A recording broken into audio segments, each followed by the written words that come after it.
환절기여서 기침하는 소리가 여기저기서 들립니다. 여러분 몸 건강 조심 많이 하셔야 될 것 같아요. 늘 조심하셨으면 좋겠어요. 한국 이야기 좀 시작했으면 좋겠는데요. 태풍 타파 때 넘어진 배를 아직 못 세우셨다고 그러네요. 그런데 태풍 미탁이 물폭탄을 쏟고 또 가셨답니다. 그래서 걱정이 많으시다고 저희 부모님이 말씀하시더라고요. 곰곰이 생각해 보니까 여름 떼약볕 아래서 고생한 것은 둘째치고 여러분 시골은 그 한철 농사로 1년을 사는 거예요. 그러니 이분들이 고민과 걱정이 많을 수밖에요. 더한 것은요, 아직 뒤수습도 안 됐는데 올해 발생한 태풍 중에서 가장 강력한 태풍이라고 하는 하기비스가 생성돼서 또 올라오고 있다는 거예요. 진로가 어디로 갈지 아직 불명확한데 지금 그런 것들 때문에 엎치고 덮치고 겹쳐 있습니다. 그 이야기를 듣다 보니까 우리 인생이 그런 거 아닌가 생각되었습니다. 삶이 그런 것 같아요. 버거운 일 하나가 생기면 참 희한하게 어려운 일은 한꺼번에 또 오잖아요. 그래서 그거 넘었다 싶으면 또 숨 쉴 겨를도 두지 않고 또 더 버거운 일들이 옵니다. 여러분, 힘든 일들이 참 많으셨죠. 그리고 그런 일들 때문에 여러분 마음과 또 신앙이 많이 버거울 것 같습니다. 야곱은 젊은 시절에 형 에서와 아버지 이삭을 속인 일 때문에 외삼촌 라반의 집으로 도망을 갔습니다.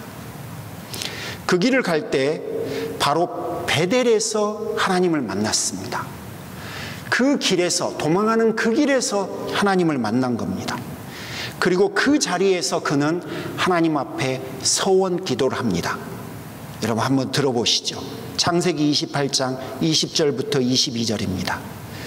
하나님이 나와 함께 계셔서 내가 가는 이 길에서 나를 지켜주시고 먹을 떡과 입을 옷을 주시어서 내가 평안히 아버지 집으로 돌아가게 하시오면 여호와께서 나의 하나님이 되실 것이요 내가 기둥으로 세운 이 돌이 하나님의 집이 될 것이요 하나님께서 내게 주신 모든 것에서 10분의 1을 내가 반드시 하나님께 드리겠나이다.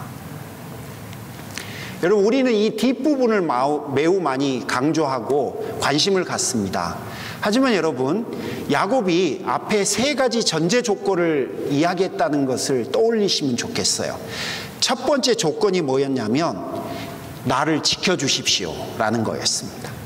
그리고 두 번째는 먹을 것과 입을 것을 주십시오. 그리고 마지막 세 번째는 내가 다시 고향으로 돌아올 수 있도록 해 주십시오. 세 가지 조건을 겁니다.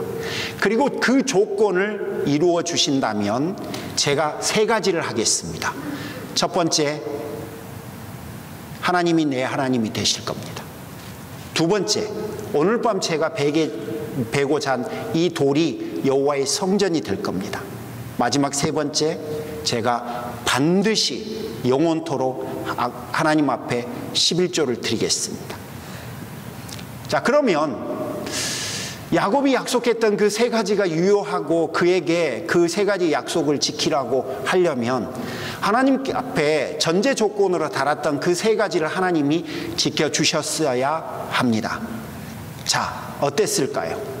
그분이 그 세 가지를 지켜주셨는지 여부를 제가 여러분과 확인하고자 합니다. 첫 번째, 순서를 좀 바꾸겠습니다. 먹을 떡과 입을 옷을 주십시오. 이렇게 한번 유추해 보면 어떨까요?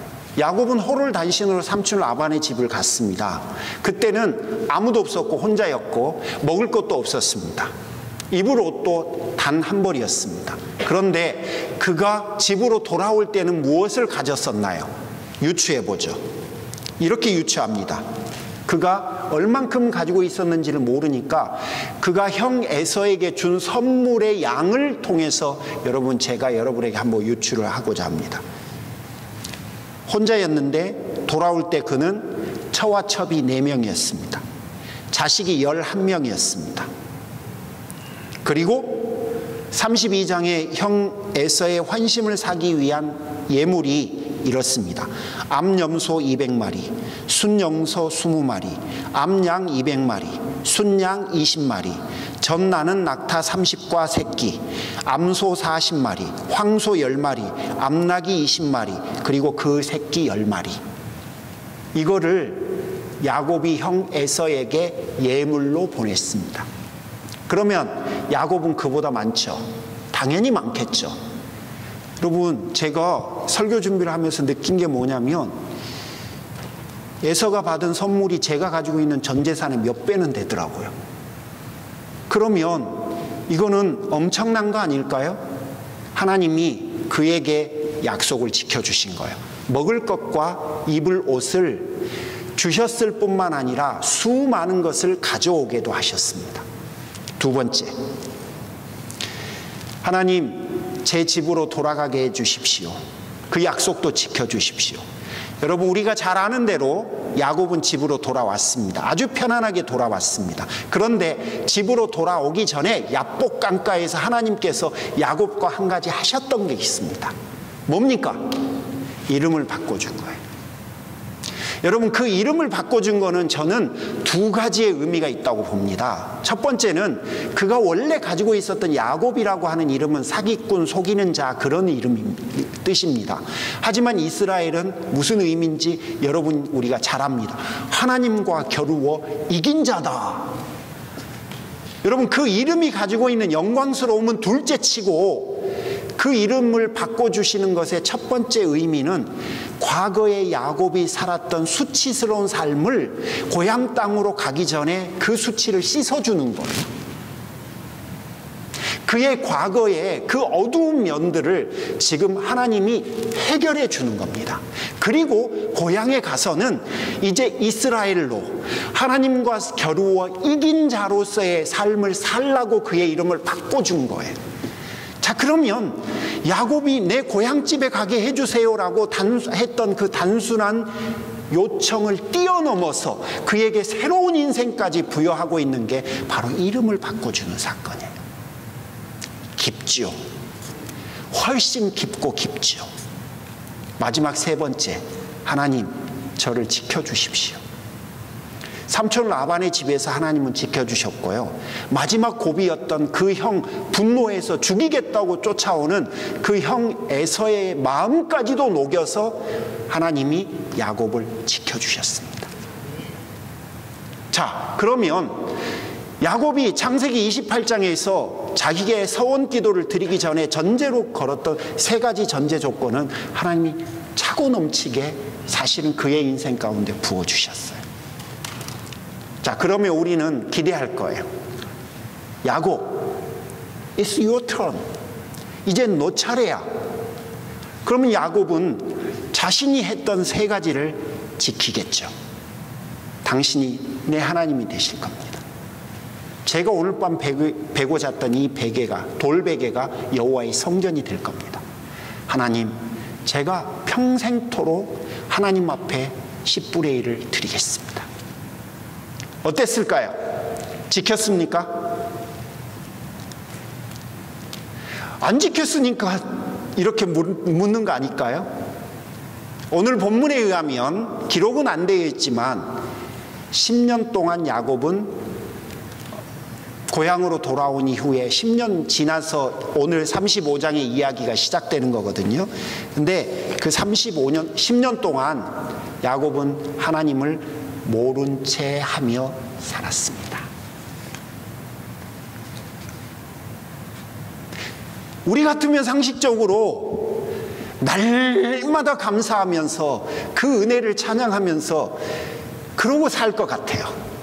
그런데 야곱은 10년간 하나님을 잊고 살았습니다. 조금 더 본문을 통해서 유추해 보면 2절에 보면 야곱의 집에는 하나님이 아닌 이방 신들이 가득했습니다. 무슨 말이냐면 야곱은 조금 소극적으로 표현하면 하나님과 이방 신을 함께 섬겼고요. 조금 극단적으로 표현하면 야곱은 하나님을 버렸습니다. 우리말로 하면 예수 믿는다고 하는 사람의 집에 불상이 가득한 거예요. 야곱은 그렇게 살았습니다. 야곱이 그렇게 사니까 야곱의 자녀들 방에도 불상이 하나씩 가득했습니다. 야곱은 하나님 앞에 한 약속을 결코 지키지 않았습니다. 그런데 오늘 본문 5절을 유추해서 보면 가나안 족속들이 야곱을 위협하기 시작했어요. 침략하겠다고 지금 달려와요. 그러자 야곱이 두려워 떨어요. 두려워 떠는 순간 하나님이 떠오른 거예요.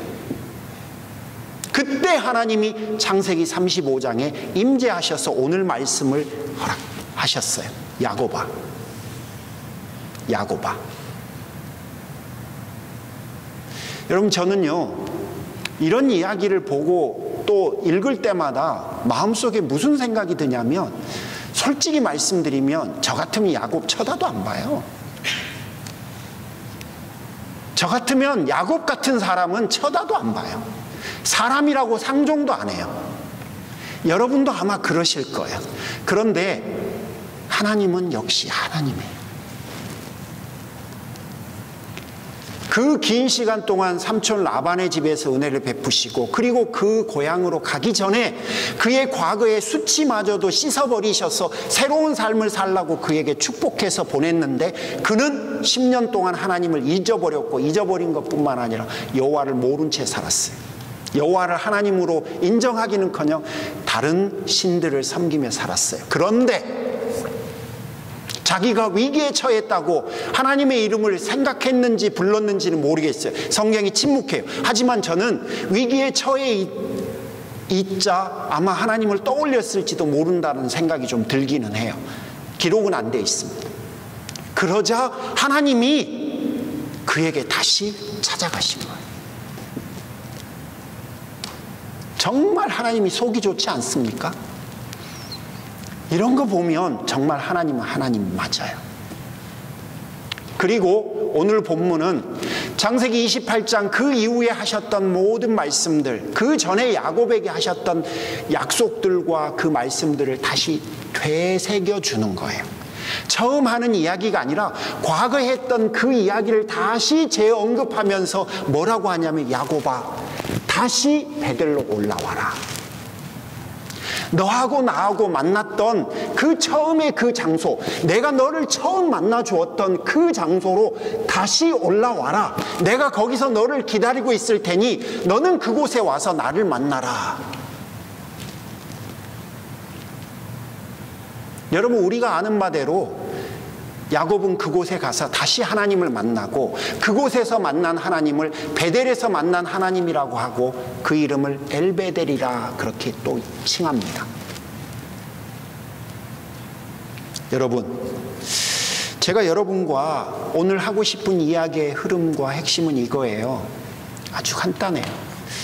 야곱이 어렵고 힘이 들었을 때 하나님을 찾았고 하나님을 의지하였습니다. 그리고 그는 하나님의 은혜와 축복을 받아서 정말 평안한 삶을 살게 되었습니다. 그런데 그 평안함 가운데 야곱은 하나님을 잃었습니다. 그리고 하나님을 모른 채 하나님 은혜 없이도 살아갈 수 있다고 생각하며 그는 살아갔습니다. 그런데 어느 순간 가나안 족속의 위협이 임하자 그에게 하나님의 은혜가 필요하고 하나님이 얼마나 필요한지를 분명히 그도 깨달았을 거예요. 그러자 하나님의 임재가 임하고 그는 자기 자녀들에게, 자기 집안에 있었던 모든 우상과 하나님을 섬기는 것 외에 어떤 것도 다 버리라고 명하고 그가 베델로 다시 올라가서 하나님 만납니다. 여러분은 어떠신지요? 여러분은 지금 야곱의 모습으로 인생을 살아가고 계시는지, 아니면 너무나 당연한 세상의 이치인데 여러분 시간이 오래되고 연습이 많고 또 노력하면 노력할수록 더 깊어지는 거 아니겠어요? 여러분의 신앙과 믿음, 그분을 향한 고백은 더 깊어지고 계시는지요? 만약에 전자와 야곱과 같다면 여러분 고민하셔야 합니다. 내 믿음과 내 신앙이 어디서부터 어긋나고 잘못되었는지를 여러분 확인해야 합니다. 목사님, 살다 보면 다 그런 거 아닌가요? 인정합니다. 야곱도 살다 보니 자기도 어디서부터 어떻게 무엇 때문에 그렇게 되었는지 모르는 상태에서 그렇게 되고 말았어요. 그래서 우리는 점검해야 되는 거예요. 무엇부터 어긋났는지, 무엇이 잘못됐는지, 정말 나는 잘 살고 있는지 여러분 확인해야 해요. 여러분에게 오늘 드리고 싶은 권면을 딱 한 문장으로 요약하면 이런 거예요. 오늘 설교 제목, 믿음은 지키는 거예요. 주어지는 게 아니에요. 내가 붙들고 내가 지키는 거예요. 그냥 덤으로 오는 게 아니에요. 처음 예수 믿을 때의 믿음은 내가 할 수 있는 게 아무것도 없어요. 구원의 은총으로 초대받는 것은 성령의 온전한 역사예요. 하지만 그 믿음은 지키는 거예요. 그 이후의 믿음은 내가 끝까지 붙들고 어떤 상황 속에서도 버리고 멀리하지 않기 위해서 꼭 붙들고 사는 거예요. 그게 믿음인 거예요. 그래서 오늘 설교는 다른 건 다 잊으셔서 한마디만 기억하시면 돼요. 아, 믿음이라는 건 지키는 거구나. 지키는 거예요. 거저 주는 게 하나도 없어요. 지켜가야 하는 거예요. 계시록에 나와 있는 소아시아 7교회에 반복적으로 반복되는 단어들이 있습니다. 그 패턴이 있는데요. 에베소 교회 2장 7절에 이기는 그에게는, 서문학 교회 2장 10절에 내가 죽도록 충성하라, 버가모 교회 2장 17절 이기는 그에게는, 두아드라 교회 2장 27절 내가 올 때까지 굳게 잡으라, 사대교회 3장 3절 지켜 회개하라, 3장 5절 이기는 자에게는, 빌라델비아 교회 3장 8절 내 말을 지키며 배반하지 아니하였도다, 3장 10절 내가 나의 인내의 말씀을 지켰은즉, 3장 12절 이기는 자는, 그리고 마지막 라오디게아 교회 3장 21절 이기는 그에게는 내가 이기고 아버지 보좌 앞에 앉는 자와 같이. 여러분, 7교회한테 반복적으로 사용하는 단어가 이기는 거라고 하는 이야기예요. 이겨야 한다고 말을 해요. 물론 믿음을 지키는 것은 쉽게 그냥 되는 것이 아니에요. 절대 그렇지 않아요. 그 7교회 몇 개 교회만 좀 살펴봅니다. 에베소 교회, 악한 자들의 공격이 있었고 자칭 사도라 하는 자들이 교회에 침투해 교회의 분란을 몰아넣기도 했어요. 서문학 교회, 환난과 궁핍으로 편할 날이 하루도 없었습니다. 버가모 교회, 사단처럼 강력한 이단의 공격 때문에 쉼없이 한순간도 편안하지 못했어요.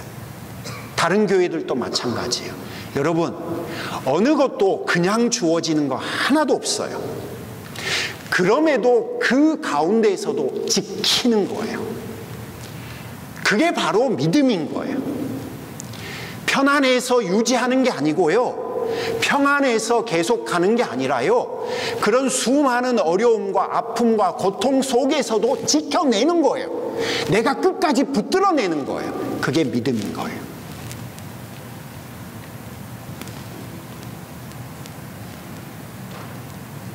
믿음은 나를 주님께 위탁하는 겁니다. 주님, 나를 받아주십시오. 주님, 내 인생을 받아주십시오. 믿음 생활한다고 아무 일이 벌어지지 않는 게 아니에요. 신앙생활은 그 숱하게 많은 어려움 중에서도 그분 앞에 내 인생을 드리고, 그리고 그럼에도 불구하고 내가 끝까지 붙들고 지키는 겁니다. 주의 이름으로 견뎌내는 겁니다.